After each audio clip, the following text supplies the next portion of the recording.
আসসালামু আলাইকুম। Welcome to my YouTube channel Hakims job care BD. আজকে আমি আপনাদের সাথে শেয়ার করব সড়ক ও জনপথ অধিদপ্তরের সার্ভেয়ার পদের একটি প্রশ্ন সমাধান। পরীক্ষাটি 2021 সালে হয়েছিল। পূর্ণমান ছিল 70। তো চলুন শুরু করা যাক। প্রথম বাংলা থেকে যে সব প্রশ্ন এসেছিল আমি সেগুলো দেখাবো এবং উত্তর সহ। বাংলা গদ্যের জনককে? ঈশ্বরচন্দ্র বিদ্যাসাগর। কবিগুরু রবীন্দ্রনাথ ঠাকুর কত সালে নোবেল পুরস্কার লাভ করেন? 1913 সালে। তারপরে ছিল সন্ধি বিচ্ছেদ 3টি। ষোড়শ ততোধিক গবাক্ষ। আমি এটি 3টে সন্ধি বিচ্ছেদ দেখিয়েছি, আপনারা দেখে নেবেন। তারপরে ছিল এক কথা প্রকাশ। অনেকের মধ্যে একজন অন্যতম। অভিজ্ঞতার অভাব আছে যার, অনভিজ্ঞ। পা থেকে মাথা পর্যন্ত আপাদমস্তক। 5 নম্বরে ছিল বাংলা শব্দ গঠনের প্রত্যয় কত প্রকার, কি কি? বাংলা শব্দ গঠনের প্রত্যয় 2 প্রকার। একটা হচ্ছে কৃৎ প্রত্যয়, একটা হচ্ছে তদ্ধিত প্রত্যয়। 6 নম্বরে ছিল চিলেকোঠার সিপাহী উপন্যাসটির লেখক কে? হচ্ছে আখতারুজ্জামান ইলিয়াস। 7 নম্বরে ছিল একটা ম্যাথ। 8 নম্বরে ছিল, আমি ম্যাথগুলো ভিডিওর শেষে আপনাদেরকে সমাধান করে দেখাবো।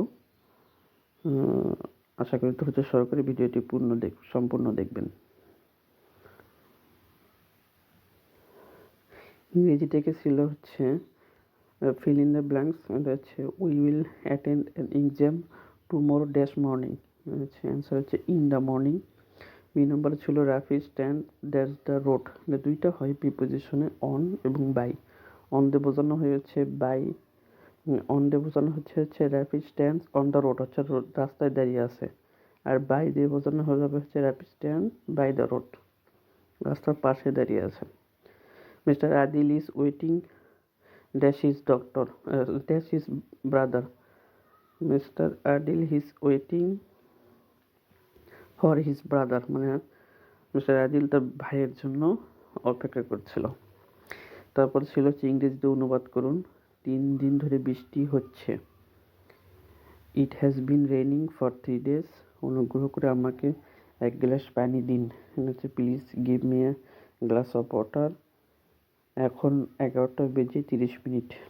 এটা হচ্ছে ইট ইজ নাও 11:30। 14 নম্বর ছিল voice change.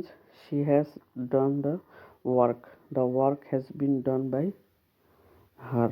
Pintu drives a car is driven by Pintu.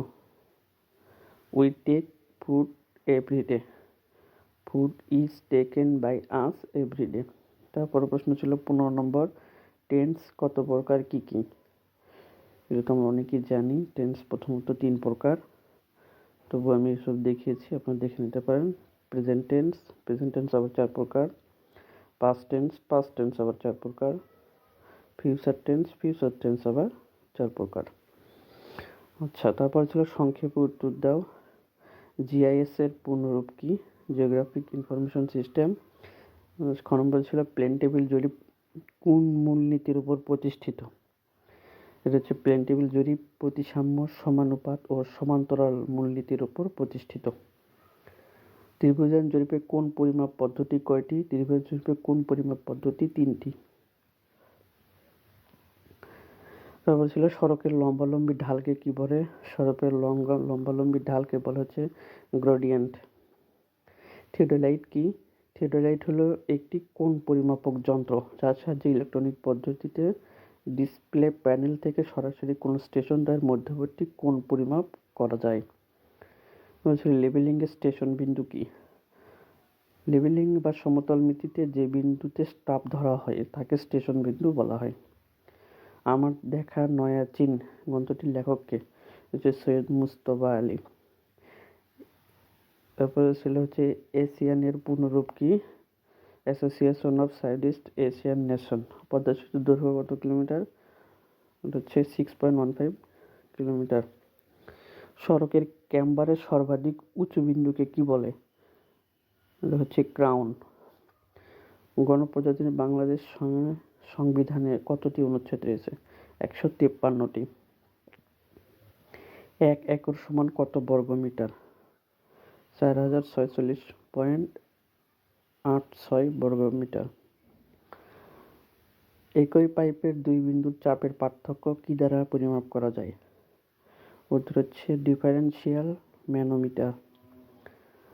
জাপানের প্রথম নারী প্রধানমন্ত্রীর নাম কি? উত্তর হচ্ছে সানায়ে তাকাইচি। সর্বশেষ প্রশ্ন ছিল হচ্ছে একটি 3 পার্শ্ব বিশিষ্ট কাচের ভেতর দিয়ে কম্পাসের পাঠ নেওয়াকে এটা হচ্ছে প্রিজমেটিক কম্পাস। তো এই ছিল লিখিত অংশ আর 3টি অঙ্কের সমাধান এখন আমি আপনাদের দেখাবো। উল্লিখিত গণিতগুলো আমি এখানে সমাধান করে দেখিয়েছি, আপনারা দেখে নেবেন। গণিতগুলো মোটামুটি সোজাই ছিল। তো এই ছিল আজকের ভিডিও। যদি আমার ভিডিওটি ভালো লাগে চ্যানেলটি সাবস্ক্রাইব করবেন। তো ধন্যবাদ সবাইকে।